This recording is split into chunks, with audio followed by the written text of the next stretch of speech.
السلام عليكم ورحمة الله وبركاته. بسم الله الرحمن الرحيم.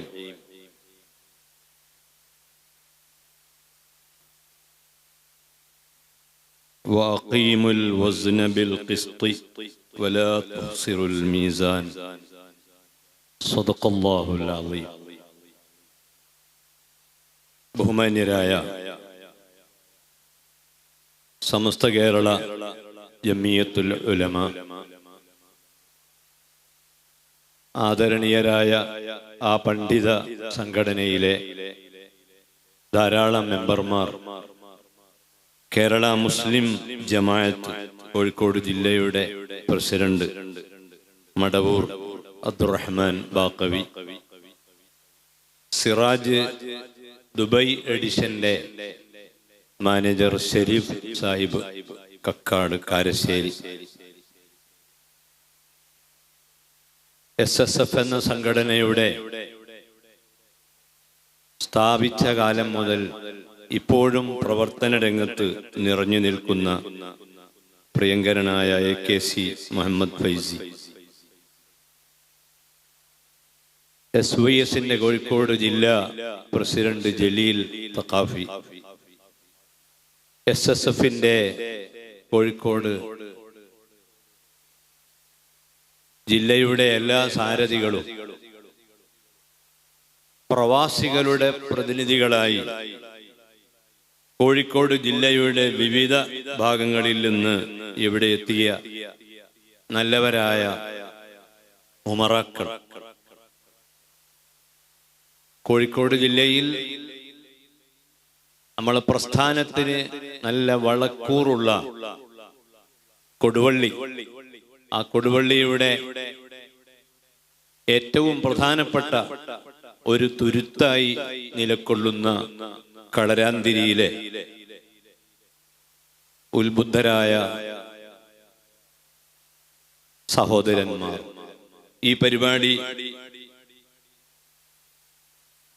ഓൺലൈനിലും അല്ലാതെയും വീക്ഷിക്കുന്ന വിവിധ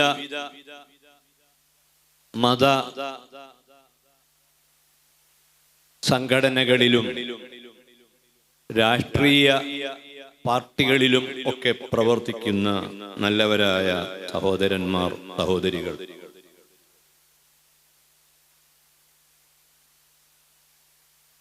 തോന്നിയതൊക്കെ വിളിച്ചു പറയുകയും വിവേകമില്ലാതെ പ്രവർത്തിക്കുകയും ചെയ്യുന്ന കുറെ ആൾക്കൂട്ടങ്ങളെ ഉൽപ്പാദിപ്പിക്കുന്ന ഒരു നാടായി നമ്മുടെ കേരളം കുറെ കാലമായി അങ്ങനെ അറിയപ്പെടുകയാണ്. പത്രമീഡിയകളിലൂടെ, ചാനലുകളിലൂടെ വിഷം തുപ്പിക്കൊണ്ടിരിക്കുന്ന അത്തരം ആളുകളെ പറ്റി പറയാനോ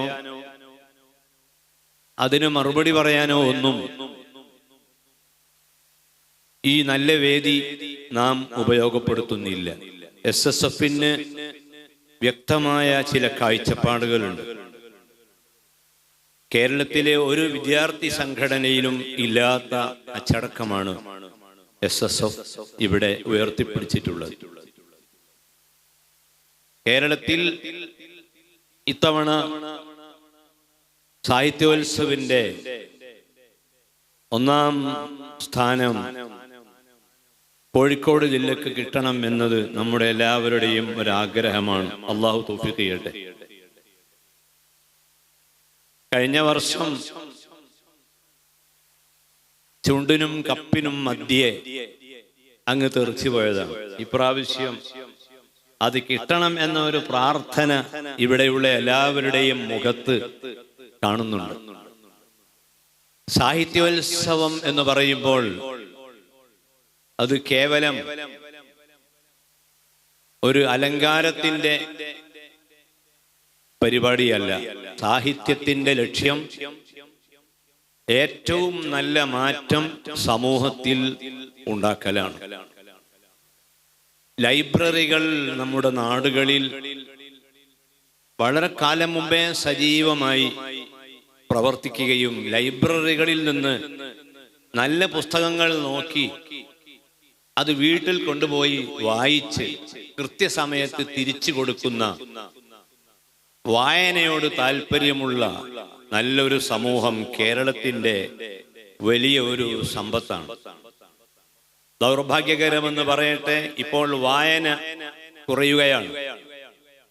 വായന വീണ്ടും പുനഃസ്ഥാപിക്കൽ സാഹിത്യോത്സവിന്റെ ഒരു ലക്ഷ്യമാണ്. വിശുദ്ധ ഖുർആൻ 14 നൂറ്റാണ്ടുകൾക്ക് മുൻപ് ഖുർആന്റെ ആദ്യത്തെ വാക്യം ഇഖ്റ, നീ വായിക്കുക എന്നതാണ്. പ്രാചീന ശിലായുഗത്തിൽ നിന്ന് ശിലായുഗത്തിലേക്കും ശിലായുഗത്തിൽ നിന്ന് ലോഹയുഗത്തിലേക്കും ലോഹയുഗത്തിൽ നിന്ന് വായനയുടെ യുഗത്തിലേക്കുമുള്ള ആ പ്രവാഹത്തിൽ വായനയുടെ ലോകത്തെ ഉയർത്തിപ്പിടിച്ച സംസ്കാരമാണ് ഇസ്ലാമിൻ്റെ. പക്ഷേ ഇവിടെയുള്ള സാഹിത്യ പ്രവർത്തനങ്ങളുടെ മൊത്തം കുത്തക SSFO ഇസ്ലാമോ ഏറ്റെടുക്കുന്നില്ല. കർക്കിടകത്തിൽ രാമായണം വായിക്കുന്ന ആളുകളുണ്ട്.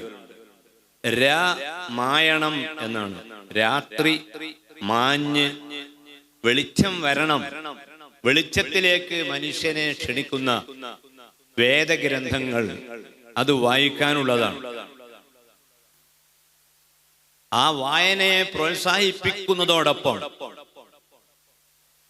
ഈ സമൂഹത്തിൽ മാറേണ്ട കുറേ കാര്യങ്ങളുണ്ട്. അതോരോന്നും എങ്ങനെ മാറ്റണം എന്ന് ആലോചിക്കുകയും അതിനാവശ്യമായ വാക്കുകൾക്ക് നല്ല ഭംഗി കൊടുത്ത് അത് ഉപയോഗിക്കാൻ വളർന്നു വരുന്ന തലമുറകളെ പരിശീലിപ്പിക്കുകയുമാണ് സാഹിത്യ പരിപാടികളുടെ ലക്ഷ്യം. ബഷീറിന്റെ സാഹിത്യം നമ്മൾ വായിച്ചിട്ടുണ്ട്. ഒരു തവണ വായിച്ചാൽ പിന്നെയും വായിക്കാൻ തോന്നുവാനുള്ള കാരണം ആനുകാലിക സംഭവ വികാസങ്ങളെ വളരെ ഹൃദ്യമായി ആരെയും വേദനിപ്പിക്കാതെ ആ സാഹിത്യം ജനങ്ങളുടെ ഹൃദയത്തെ കവർന്നെടുത്തു. അദ്ദേഹത്തിന്റെ ഏതോ ഒരു പുസ്തകത്തിൽ വായിച്ചതായി ഓർക്കുന്നു. ബഷീർ ഒരു വഴിയിലൂടെ നടന്നു പോകുമ്പോൾ അവിടെ മൂത്രത്തിന്റെ അസഹ്യമായ ഗന്ധം. ബഷീർ പറഞ്ഞു, ഇവിടെ എവിടെയോ ഒരു പള്ളിയുണ്ടല്ലോ എന്ന്. അത് പള്ളിയോടും ഇസ്ലാമിനോടുള്ള വെറുപ്പ് പ്രകടിപ്പിച്ചതല്ല. ആ കാലഘട്ടത്തിൽ ഈ എയർ പൊള്യൂഷനും വാട്ടർ പൊള്യൂഷനും നിയന്ത്രിക്കുന്നതിനുള്ള മാർഗങ്ങൾ അന്ന് ഉണ്ടായിരുന്നില്ല. ഇന്നത്തെ പള്ളികൾ അങ്ങനെയല്ല. ഇന്നത്തെ പള്ളിയുടെ സമീപത്ത് അങ്ങനെയുള്ള ദുർഗന്ധങ്ങളൊന്നും ഉണ്ടാവുകയില്ല. സാഹിത്യത്തിന്റെ ഒരു പൊതുശൈലി അതാണ്. മുൻപിൽ കാണുന്നതും കേൾക്കുന്നതുമായ വിഷയങ്ങളെപ്പറ്റി ഗൗരവപൂർവം ആലോചിച്ച് ക്രിയാത്മകമായ മാറ്റങ്ങൾ ഉണ്ടാക്കാൻ നമ്മുടെ യുവാക്കളെ പരിശീലിപ്പിക്കണം.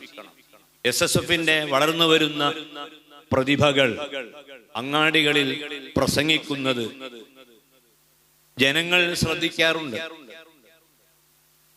ഏതെങ്കിലും ഒരു പ്രത്യേക കക്ഷികളെയോ പ്രത്യേക രാഷ്ട്രീയ പാർട്ടിയെയോ അങ്ങനെയൊന്നുമില്ല. മറിച്ച് ഏതെല്ലാം കാര്യങ്ങളിൽ ഇടപെടേണ്ടതുണ്ടോ, ഏതെല്ലാം കാര്യങ്ങളിൽ ഇടപെട്ട് പരിവർത്തനങ്ങൾ ഉണ്ടാക്കേണ്ടതുണ്ടോ അവിടെയാണ് ഈ സംഘടനയിലൂടെ കുട്ടികൾ അവരുടെ പ്രതികരണങ്ങൾ ജനങ്ങളെ അറിയിച്ചുകൊണ്ടിരിക്കുന്നത്. പാൻ മസാലയ്ക്കെതിരെ കേരളത്തിൽ എല്ലാ പഞ്ചായത്ത് ഓഫീസുകളുടെയും മുൻപിൽ ശക്തമായ സമരം നടത്തിയ ഏതാണ്ട് 20 വർഷം മുൻപുള്ള SSFന്റെ ചരിത്രം വായിച്ചാൽ അറിയാം.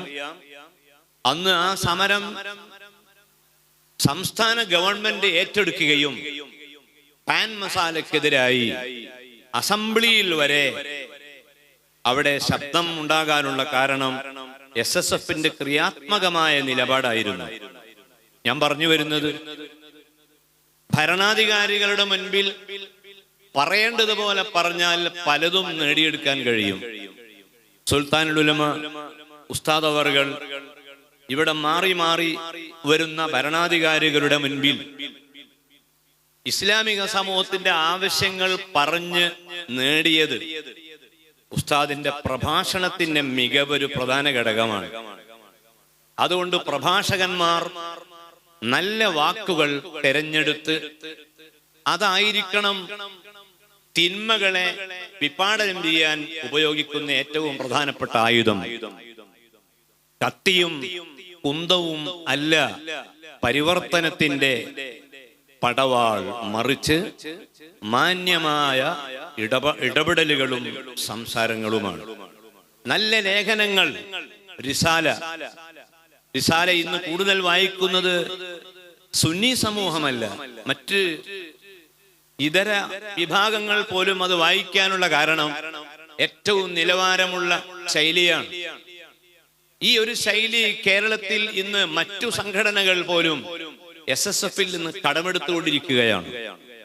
അൽഹംദുലില്ലാഹ്, പള്ളി ദർസുകളിലും ദഅവാ കോളേജുകളിലും പഠിക്കുന്ന മുതഅല്ലിമീങ്ങളും മർക്കസ് ലോ കോളേജിലും മർക്കസ് മെഡിക്കൽ കോളേജിലുമെല്ലാം പഠിക്കുന്ന, അല്ലെങ്കിൽ മറ്റു ഭൗതിക കലാലയങ്ങളിൽ പഠിക്കുന്ന വിദ്യാർത്ഥികളും എല്ലാവരും ഒന്നു ചേർന്ന് പരിവർത്തനത്തിന്റെ പടപ്പാട്ടു പാടാൻ ഈ സാഹിത്യോത്സവത്തിന്റെ വേദി അതിന്റെ പരിശീലനത്തിന്റെ കളരിയായി ഉപയോഗപ്പെടുത്തിക്കൊണ്ടിരിക്കുകയാണ്. ചൂരൽമലയിലെ ദുരന്തം നമ്മയെല്ലാം വളരെയധികം വേദനിപ്പിച്ചു. പക്ഷെ അത്തരം സംഭവങ്ങളിൽ പോലും എന്താണോ പറയേണ്ടത് അത് പറയാൻ നമ്മുടെ യുവാക്കൾക്ക് കഴിയണം. ഈ വലിയ ദുരന്തമുണ്ടാകുമ്പോൾ കരുണാഭാരതിയായ അള്ളാഹു എന്താണ് ഇതൊന്നും കാണാത്തത് എന്ന് ചോദിച്ചുകൊണ്ടുള്ള പരിഹാസ വാക്കുകൾ യുക്തിവാദികൾ ഒരു ഭാഗത്ത് പറഞ്ഞുകൊണ്ടിരിക്കുമ്പോൾ വിശുദ്ധ ഖുർആൻ അത്തരം ദുരന്തങ്ങൾ വരാൻ ഇടയാക്കുന്ന കാരണങ്ങളെ പറ്റി സൂറത്തുർ റഹ്മാനിലെ 9-ാമത്തെ വാക്യത്തിൽ പറയുന്നു, വഅഖീമുൽ വസ്ന ബിൽ ഖിസ്ത് വലാ തുഖ്സിറൂ ഫിൽ മീസാൻ. ഭൂമിയുടെ സന്തുലിതാവസ്ഥ അത് നിങ്ങൾ താറുമാറാക്കരുത്. ഈ പ്രകൃതിയുടെ ഘടന നമ്മൾ ആരും ഉണ്ടാക്കി വെച്ചതല്ല. നമ്മൾ പ്രകൃതിക്ക് കീഴ്പ്പെട്ട് ജീവിക്കേണ്ടി വരികയാണ്. ഞാൻ ജനിച്ചത് എന്റെ ഇഷ്ടപ്രകാരമല്ല. എന്റെ ശരീരം ഞാൻ ഇഷ്ടപ്പെടുന്ന ഭംഗിയിൽ അല്ല. നമ്മുടെ ആരുടെയും നിറവും നമ്മുടെ സർഗശേഷിയും നാം ഇഷ്ടപ്പെടുന്ന രൂപത്തിലല്ല. അതെല്ലാം വേറെ ഏതോ ഒരു കേന്ദ്രം അള്ളാഹു നിശ്ചയിച്ചു തന്നതാണ്. ആ നിശ്ചയിച്ച അള്ളാഹു ഈ പ്രകൃതിയെ നിലനിർത്തുന്നത് ചില അടിസ്ഥാന ക്രമീകരണ തത്വങ്ങൾ വെച്ചുകൊണ്ടാണ്. സൂറത്തുർ റഹ്മാനിൽ പറയുന്നു, സന്തുലിതാവസ്ഥ എന്നാണ് അതിന് പ്രകൃതി ശാസ്ത്രം പറയുന്നത്.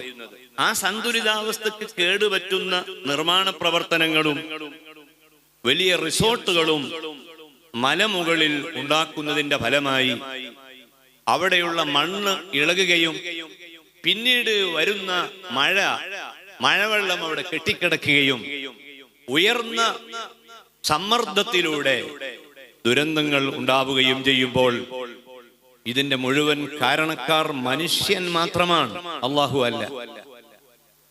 ഇത്തരം യാഥാർത്ഥ്യങ്ങൾ ഭരണകൂടത്തെയും പറഞ്ഞ് മനസ്സിലാക്കി കൊടുക്കേണ്ടതുണ്ട്. അടുത്ത സമയത്ത് എന്തും സംഭവിക്കാവുന്ന വലിയ ട്രാജഡികൾക്ക് കാത്തു നിൽക്കുന്ന ഒരവസ്ഥയാണ് ഇന്ന് നമ്മുടെ നാട്ടിലുള്ളത്. അവിടെയെല്ലാം ആരെയും കുറ്റപ്പെടുത്താതെ വളരെ സൗമ്യമായി, നമ്മളെ ആദർശം വളരെ സ്ട്രോങ് ആണെങ്കിലും നമ്മുടെ വഴി വളരെ സോഫ്റ്റ് ആവണം. അതാണ് കേരള മുസ്ലിം ജമാഅത്തും SYS-ഉം SSF-ഉം ഇവിടെ വിളിച്ചു പറയുന്നത്. അതുകൊണ്ട് തന്നെ ആളുകളെ ശത്രുക്കളാക്കാൻ ഉപകരിക്കുന്ന പദപ്രയോഗങ്ങൾ ഇല്ലാത്ത വിധത്തിൽ വളരെ കാരുണ്യത്തിന്റെ ശബ്ദം, വളരെ മനോഹരമായി അവതരിപ്പിക്കാൻ ഏതാണ്ട് 200-ലധികം ഇനങ്ങളിൽ നമ്മുടെ കുട്ടികൾ സാഹിത്യോത്സവ പരിപാടികളിൽ അവരെ കഴിവുകൾ തെളിയിക്കുകയാണ്. മാലയും മൗലൂദും അതിലേറ്റവും പ്രധാനമാണ്. അഹ്ലുസുന്നത്തി വൽ ജമാഅത്തിന്റെ ഒരു പ്രധാന നിലപാടാണ് മനുഷ്യന്റെ സർഗശേഷിയിൽ ഏറ്റവും വലുത് പാട്ടുകളും ഗാനങ്ങളുമാണ്. ഒരു ദിവസം ഒരു കുട്ടി ബാത്റൂമിൽ നിന്ന് പാട്ട് പാടുന്നത് പിതാവ് കേട്ടു. വേറെ വേദികളില്ലാത്തത് കൊണ്ടാണ് ബാത്റൂമിൽ നിന്ന് പാടുന്നത്. പാപ്പാത് ഉമ്മയോട് പറഞ്ഞു, നീ കേൾക്കുന്നില്ലേ, നമ്മളെ മകന് വലിയ ഭാവിയിൽ തന്നെ വരാൻ പോകുന്നത്. അങ്ങനെ അവർ രണ്ടും മദ്രസയിലെ ഉസ്താദിനോട് പറഞ്ഞു. ഉസ്താദ് ആ കുട്ടിക്ക് നല്ലൊരു പാട്ട് എഴുതി കൊടുത്തു. അങ്ങനെ അവന് റാങ്ക് കിട്ടി എന്നതാണ് കഥ. എന്ന് പറഞ്ഞാൽ മനുഷ്യന്റെ സർഗശേഷി അത് തീരെ ഇല്ലാത്തൊരു വിഭാഗം വിദേഹത്തിന്റെ ആളുകൾ മാത്രമാണ്. അവർക്ക് സർഗശേഷി ഇല്ലാത്തത് കൊണ്ടാണ് മാലയും മൗലൂദും വരാത്തത്. നമുക്കത് ഇഷ്ടം പോലെ ഉള്ളത് കൊണ്ടാണ് മുഹമ്മദ് നബി സല്ലല്ലാഹു അലൈഹി വസല്ലം സർഗശേഷിയുള്ള ആളാണ്. ആ തിരുനബിയുടെ പാട്ട് ഹുനൈൻ എന്ന് പറയുന്ന സമരത്തിൽ അനന്നബിയു ലാ കദിബ് അനബ്നു അബ്ദിൽ മുത്തലിബ്. അതൊരു ഒരു കവിതയായിട്ട് നബി അവതരിപ്പിക്കുകയാണ്. അനന്നബിയു ലാ കദിബ് അനബ്നു അബ്ദിൽ മുത്തലിബ്. ഇതാണ് സർഗശേഷി. ആ സർഗശേഷി എല്ലാ മനുഷ്യർക്കും ഉണ്ട്. അത് നല്ല രൂപത്തിൽ വളർത്തിയെടുത്താൽ ഇവിടെ വലിയ മാറ്റങ്ങൾ ഉണ്ടാക്കാൻ കഴിയും. കുമാരനാശാന്റെ ചണ്ടാല ഭിക്ഷുകി നിങ്ങൾ വായിച്ചിരിക്കും. കേരളീയ സമൂഹത്തിൽ വലിയ മാറ്റങ്ങൾ ഉണ്ടാക്കിയ ഒരു കവിതയാണ് ചണ്ടാല ഭിക്ഷുകി. അതിൽ ദാഹിക്കുന്നു നീർ, ജാതി ചോദിക്കുന്നില്ല ഞാൻ സോദരി. ദാഹിക്കുന്നു, എനിക്ക് ജാതിയല്ല വേണ്ടത്, ദാഹിക്കുന്ന സമയത്ത് വെള്ളമാണ് എനിക്ക് തരേണ്ടത് എന്ന് പറയുന്ന ഒരു വാക്ക് ആ കവിതയിൽ കാണാം. ഐത്തവും തൊട്ടുകൂടായ്മയും എല്ലാം കൊടികുത്തി വാണ ആ കാലത്ത് കുമാരനാശാന്റെ ആ പുസ്തകം കേരളത്തിൽ ഉണ്ടാക്കിയ മാറ്റങ്ങൾ വളരെ വലുതാണ്. എങ്കിൽ പല സമുദായങ്ങളിലും സമൂഹങ്ങളിലും പുസ്തകങ്ങളും കവിതകളും മാറ്റങ്ങൾ ഉണ്ടാക്കിയതിനേക്കാൾ വലിയ മാറ്റം ലോകത്ത് ഉണ്ടാക്കിയതും ഇപ്പോഴും ഉണ്ടാക്കിക്കൊണ്ടിരിക്കുന്നതുമായ ഒരു വലിയ പുസ്തകമുണ്ട്, ഒരു വേദഗ്രന്ഥമുണ്ട്. അതാണ് ഖുർആൻ. ആ ഖുർആൻ ഉണ്ടാക്കിയ മാറ്റങ്ങൾ എത്ര മണിക്കൂറുകൾ പറഞ്ഞാലും അവസാനിക്കാത്തതാണ്. സാമ്പത്തിക അസമത്വം, അതിനെതിരായി ഖുർആൻ സമൂഹത്തോട് സംസാരിച്ചു. സന്തുലിതാവസ്ഥയുടെ പ്രാധാന്യം മനുഷ്യനെ ഇസ്ലാം ഉണർത്തി. വർണ്ണ വിവേചനത്തിനെതിരായി ലോകത്തോട് ഇസ്ലാം വളരെ ശക്തമായി സംസാരിച്ചു. അങ്ങനെയുള്ള ഖുർആന്റെ വഴി തെരഞ്ഞെടുത്ത് SSFന്റെ വിദ്യാർത്ഥികൾ സംഘടിപ്പിച്ചിട്ടുള്ള ഈ പരിപാടി എല്ലാ അർത്ഥത്തിലും വളരെ അഭിനന്ദനാർഹമാണ്.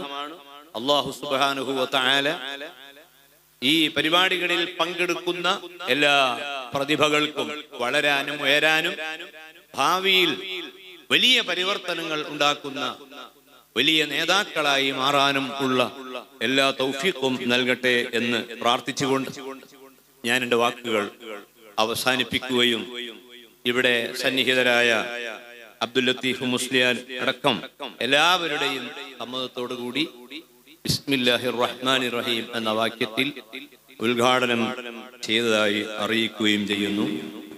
ദുആ വസിയത്തോടെ അസ്സലാമു അലൈക്കും.